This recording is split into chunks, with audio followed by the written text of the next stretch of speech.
मराठा आंदोलक मनोज जरांगे यांच्या शांतता रॅलीचा दुसरा टप्पा आजपासून सुरू होतोय। सोलापूरमधून शांतता रॅलीला सुरुवात होणार आहे।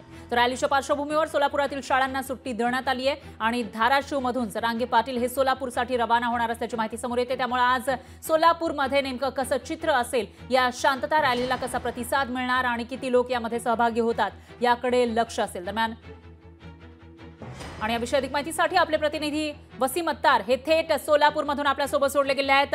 वसीम, काय सांगाल, मनोज जरांगे यांच्या शांतता रॅलीचा दुसरा टप्पा आज सुरू होतोय आणि तोही सोलापुरातून कशा पद्धतीने तयारी सुरू आहे, कसं चित्र तुम्हाला दिसतंय?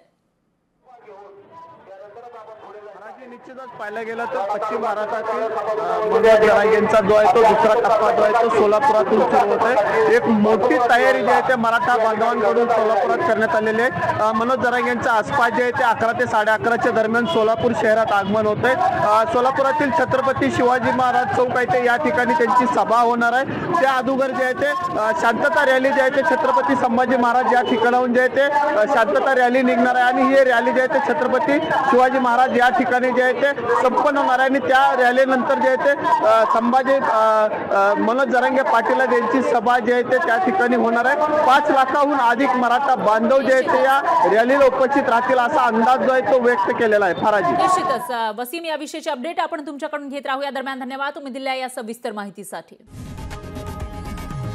लोकशाही मराठी ऐका, पहा, जागरूक रहा।